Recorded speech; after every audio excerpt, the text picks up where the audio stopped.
Bonjour, donc nouvelle séquence, la séquence numéro 7. Avant de parler de la séquence 7, petit rappel de toutes les séquences qu'on a vues depuis le début de l'année. Donc, vous pouvez feuilleter votre classeur pour vérifier un petit peu tout ça. Donc, au début de l'année, on a parlé des objets techniques. Donc, qu'est-ce qu'un objet technique? Pour l'objet technique, on a vu sa fonction d'usage et la fonction d'estime. Ensuite, on a parlé des fonctions techniques, puisque pour réaliser une fonction d'usage, par exemple se déplacer, un objet technique doit avoir plusieurs fonctions techniques. On prend l'exemple du vélo, on a vu que la fonction d'usage se déplacer était décomposée en plusieurs fonctions techniques. Une fonction technique qui permettait de propulser le vélo, une deuxième qui permettait de guider le vélo, une troisième qui permettait de freiner. On aurait pu mettre une autre qui permettait d'éclairer la nuit, etc., etc. Pour chacune de ces fonctions techniques, on doit trouver des solutions techniques. Par exemple, pour diriger le vélo, on avait le guidon qui était relié à la potence, qui était relié à la fourche et qui faisait tourner la roue avant. Donc voilà pour cette partie.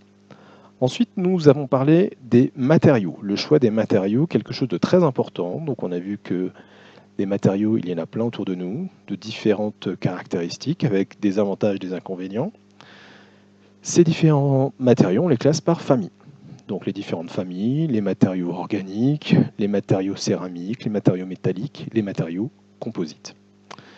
Juste avant la séquence d'aujourd'hui, nous avons abordé les sources d'énergie qui font fonctionner les objets techniques. Donc ça, c'est quelque chose qui est également très important. Donc les sources d'énergie qui nous entourent sont très nombreuses et on va les classer dans plusieurs catégories. On peut les classer dans les renouvelables et les non renouvelables.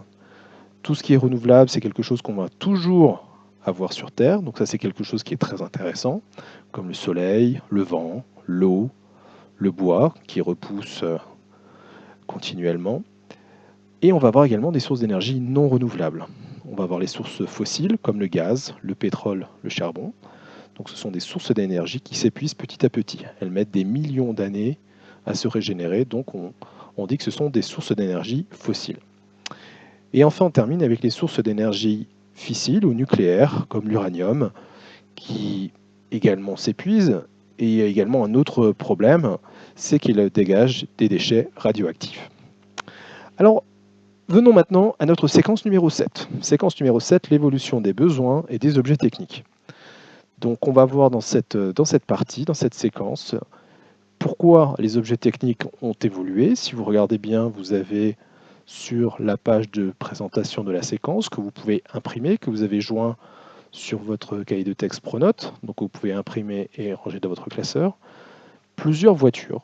Donc ces voitures sont bien sûr différentes d'une époque à l'autre. Donc pourquoi elles ont changé?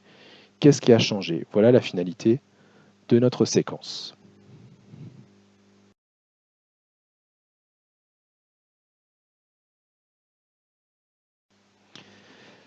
Donc présentation de l'activité 1 document 701, donc qui est joint également dans votre cahier de texte, qu'il faut ouvrir.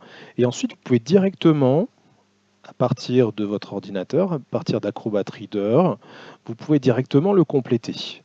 Donc, puisque vous avez des petites zones en surbrillance qui permettent tout simplement de cliquer et de noter directement votre nom, votre prénom, vos réponses, etc. etc.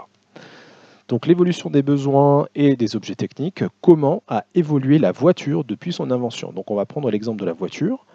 Pour ce faire, vous avez à votre disposition également à télécharger sur votre cahier de texte l'évolution de la voiture d'hier à aujourd'hui. Donc c'est le document ressources qui est joint également sur votre cahier de texte. Donc ce document ressources, je vous le montre. Le document ressources, hop, ce document ressources qui est ici, je vais l'agrandir. Donc dans le document ressources, vous allez avoir un certain nombre d'informations sur les 4 véhicules. Donc à vous d'aller puiser ces informations pour ensuite compléter le document que j'agrandis à nouveau. Donc ce document, à vous de le compléter pour pouvoir tout simplement répondre aux différentes questions. Voilà. Donc vous avez à chaque fois, vous avez des petites informations dans dans la petite case. Donc ici, c'est le nom du véhicule, ici, etc., etc. Donc à vous de faire l'activité. Il n'y a rien à retourner, pas besoin de me le renvoyer. Vous avez juste à le faire et ensuite à le ranger dans votre classeur. Il faut bien sûr le faire puisqu'on utilisera tout ça pour un petit test qu'on fera à la fin de la séquence. Donc il faut bien sûr faire le travail. Donc bon courage et bonne semaine.